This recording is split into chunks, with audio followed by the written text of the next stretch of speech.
HeartMath Institute has discovered the heart and brain maintain a continuous two-way dialogue, each influencing the other's functioning. Although it is not well known, the heart sends far more information to the brain than the brain sends to the heart, and the signals the heart sends to the brain can influence perception, emotional processing, and higher cognitive functions. The heart also generates the strongest rhythmic electromagnetic field in the body, and this actually can be measured in the brainwaves of people around us. We are quite literally an electromagnetic expression of our highest cognitive function. The behavior of electromagnetism is evident throughout the world as dualism. All matter contains a negative and positive charge, which means organisms are built upon this foundation. The natural homeostasis of any organism is a balance of both polarities. Furthermore, research on emotional energetics shows that the heart's field is a carrier of emotional information and a mediator of bioelectromagnetic communication within and outside the body. Research shows our heart's field changes distinctly as we experience different emotions. It is registered in people's brains around us and apparently is capable of affecting cells, water, and DNA studied in vitro. Fear. The chemical supplied by a collective parasite creates a distinct bioelectric signal given off by the host. This signal is disseminated to the organisms within our community and will grow outward through the entire organism unless it is counterbalanced by an opposing force. Dr. Fritz Alan Popp discovered that the cells in our body communicate through biophotons, which are tiny particles of light that are single units of an electromagnetic field. This communication system within our body also exists between people in what's known as morphic resonance. This was known by the shamans, sages, and adepts of antiquity. These teachings were commonplace in prehistoric cultures. It wasn't by sheer chance that artistic expression and rituals were the cornerstone of every ancient civilization. Art was used as a personal method to exercise the shadow content of the psyche and introduce it to the conscious mind. This was very literally viewed as psychic therapy. Ritual was based around astrological dates. As we've learned, the study of the stars and planets reflect our own astropsychology. The shamans would perform rituals on astrological dates that would correlate with a circadian rhythm or a psychological cycle. These rituals kept the human participants aware of their inner self and prevented the repression of psychological content. As long as people were facing their inner demons and accepting them as their own, they were not collectively projecting them into the physical world. If you bring forth what is within you, what you bring forth will save you. If you do not bring forth what is within you, what you do not bring forth will destroy you. The progeny of our psychological disease began growing rapidly after a series of catastrophes forced the collective into a somatic state of fight or flight. This lowered the immunity of the population by introducing a state of immense stress. Our body becomes more susceptible to illness under stress. In this manner, humanity fell ill when entire bodies of land were swallowed up by the floodwaters. This uprooted many tribes, chiefdoms, and civilizations from their homes, and their ritual practices that were used as a conduit for psychic wellness were put on hold in order to survive the catastrophe and seek new homes. The shamans were spread to many new areas of the world. This information has been suppressed. We are made to believe that advanced civilizations such as ancient Egypt and the Mayans of Mesoamerica came about with no prior rudimentary remnants or evidence of evolving intellectual artifacts to bring them to their peak. We are meant to believe that their incredible knowledge of mathematics, astrology, agriculture, economy, polity, and architecture came out of nowhere. This leads many researchers today to the understanding that the origins of these civilizations have been suppressed.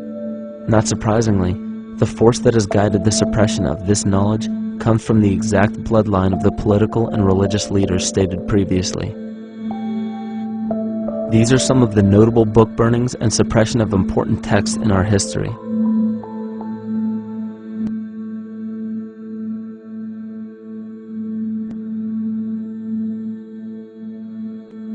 Yet after all of this suppression, there are still remnants of the dispersion of elder civilizations in nearly every country.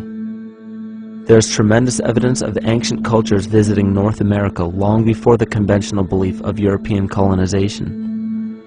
Barry Fell states in his book America BC, there are ancient inscriptions now being reported from nearly all parts of the United States, Canada, and Latin America, written in various European and Mediterranean languages in alphabets that date from 2,500 years ago. William Commonus Beaumont wrote, "The Toltec and Maya civilizations never originated on American soil, but appeared there full-blown, with a well-defined art and system of hieroglyphic writing which possesses affinities with Egyptian. It is found that there are thousands of prehistoric sites across New England and several other northern states showing inscriptions, carvings, and mounds created by Druidic mariners as far back as 800 BC.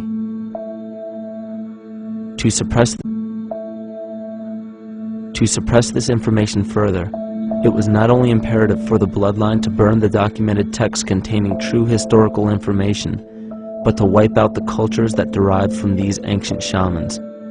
The most devastating genocide ever endured was and still is the annihilation of shamanic tribes." We've lost our traditional roots and don't know about ritual. The dragon dances and the ghost dances of the Native American Indians, what do you think that was all about? All the shamans of the world, when they do their rituals, they're doing that. Their work, harmonically through dances, is to strengthen the immune system of the earth. But they've been all murdered. So that was why in the 17th century, exactly the same period I'm talking about, there was an all-out agenda that when you come across indigenous people, you annihilate them. Columbus was sent on his expedition along with agents of the crown to disrupt the lives of the natives and seize mineral resources. He visited every island in the Caribbean, depleting the gold and taking as many slaves of the native Taino tribe as possible. 5 million natives were murdered within 3 years, according to Leah Trabic. Within 15 years, the Arawak tribe of 250,000 was completely wiped out. The population of the United States prior to European contact was greater than 12 million. 4 centuries later, the count was reduced by 95% to 237,000. From 1494 to 1508, over 3 million people had perished from war, slavery, and the mines. Who in future generations will believe this? I myself, writing this as a knowledgeable eyewitness, can hardly believe it. My eyes have seen these acts so foreign to human nature, and now I tremble as I write. Another agent of the false ego bloodline was Hernando Cortez, who decimated the Aztec tribe and plundered their mineral resources. This again was the case through Cortez's second cousin, Francisco Pizarro, who conquered the Incan Empire in Peru. These atrocities are seen throughout Africa, New Zealand, New Guinea, East Timor, and are still seen today in Canada. This was a deliberate attempt to bury any surviving remnants of the ancient world and our true history. It is a naive mistake, however, to categorize and blame everything and everyone involved with politics or religion for this suppression of knowledge. It is only natural for people to crave spiritual understanding when there are so many manufactured missing links and perversions in the spiritual text today.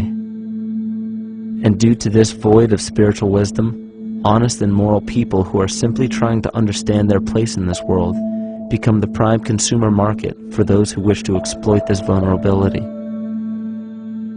To have enough power to run our own lives, basically. If we look at the New Age movement, for instance, which is another kind of trap in all of this, where people might end up actually. They're looking for something so bad that they're taking all these things that are handed to us or to them, but it's not really based on any real understanding. It's still kind of coming from a religious type of perspective. People are genuinely seeking something new. They're genuinely seeking a new type of spirituality, or to better themselves, or to change something, but this is being hijacked, and what they actually do is that they lead you into another type of group mentality or New Age religion, whatever it is, and people still are not able to kind of really break free from that and follow their own journey or their own path, which I think is very important in all of this.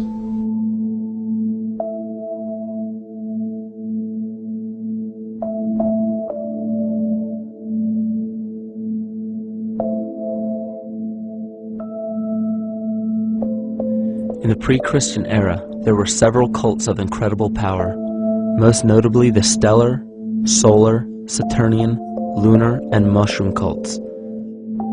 It is simple to see that worshippers of the lunar goddess comprised of the lunar cult. The worship of sun gods were indicative of the solar cults. The Saturnian cult, which consisted of Phoenicians and Canaanites, worshipped El or Eli. The biblical exodus of the Hebrews from Egypt showed that they entered Canaan and merged the lunar cult of Isis, the solar cult of Ra, and the Saturnian cult of El to form Isis, Ra, El. Israel.